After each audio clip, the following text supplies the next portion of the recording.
Welcome to humanities हलवा है। Please share, like and subscribe.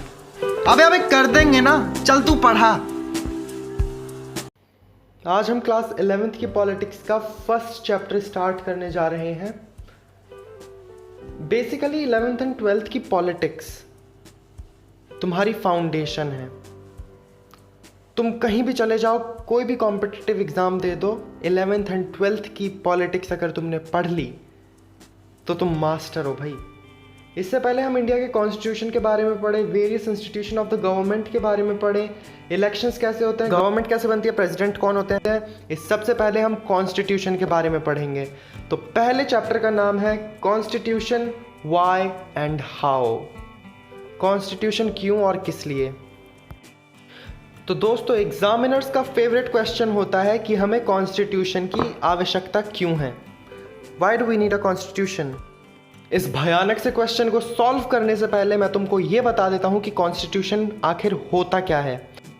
Basically constitution एक rule book का काम करता है जो उस कंट्री में रहने वाले हर एक इंसान को फॉलो करने पड़ते हैं। तो रूल्स ऑफ कॉन्स्टिट्यूशन हैं। इंडिया एक बहुत ही ज़्यादा डाइवर्स कंट्री है। इसमें डिफरेंट रिलीजन्स हैं, जैसे हिंदू, मुस्लिम, क्रिश्चियंस।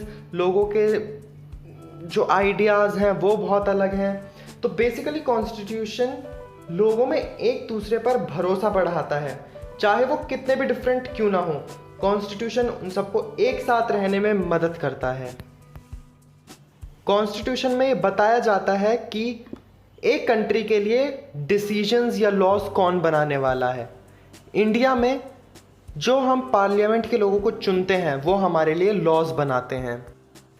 जिन कंट्रीज़ में मोनार्कियल कॉन्स्टिट्यूशन होता है वहाँ पे मोनार्क डिसाइड करता है कि कौन से लॉज इम्प्लीमेंट किए जाएंगे और कौन से नहीं। और वहीं पे ओल्ड सोवियत यूनियन में एक सिंगल पार्टी डिसाइड करती थी, क्योंकि उसके पास सारी की सारी पावर होती थी। ओल्ड सोवियत यूनियन का मतलब है रशिया।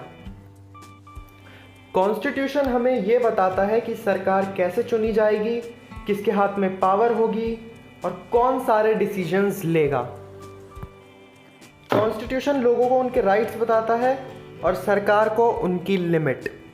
जब हमारा कॉन्स्टिट्यूशन बन रहा था उस समय कॉन्स्टिट्यूशन मेकर्स ने इस बात को एंश्योर किया था कि जो कॉमन पीपल है उनको फंडामेंटल राइट्स दिए जाएं ताकि वो एक्सप्लॉइट ना हो। कॉन्स्टिट्यूशन लोगों को ये भी बताता है कि वो कैसे एक अच्छी सोसाइटी और अपनी कंट्री को रहने लायक एक बढ़िया जगह बना सकते हैं। इंडिया में कास्ट डिस्क्रिमिनेशन एक बहुत बड़ा मुद्दा है, इसलिए सरकार आए दिन कुछ ना कुछ पॉजिटिव मेजर्स लेती रहती है, क्योंकि इंडिया के लोगों को ये कास्ट डिस्क्रिमिनेशन इरेडिकेट करना है, मतलब इसे जड़ से ख़त्म करना है।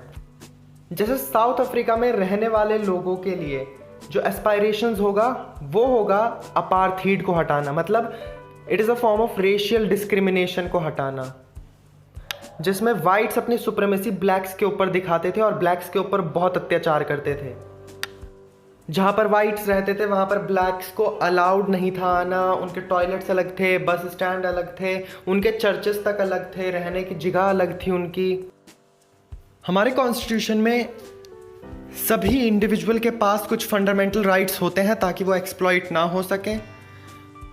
हर एक इंसान के पास दो तरीके की आइडेंटिटी होती है, एक पॉलिटिकल आइडेंटिटी मतलब हम सब इंडियंस हैं, और दूसरा मॉरल आइडेंटिटी मतलब हम हिंदू, क्रिश्चियन, मुस्लिम क्या हैं। लेकिन हमारा कॉन्स्टिट्यूशन रिलीजन से दूर रहता है, इसलिए हमारा जो मॉरल आइडेंटिटी होती है वो मान्य नहीं होती। इसलिए हमारी बस एक ही आइडेंटिटी है, दैट इज़ पॉलिटिकल आइडेंटिटी, कि हम सब इंडियंस हैं। चलो मिलते हैं नेक्स्ट एपिसोड में, तब तक के लिए कीप स्टडी, सब्सक्राइब करो और 1000 सब्सक्राइबर जल्दी से जल्दी कंप्लीट करवाने में मदद करो।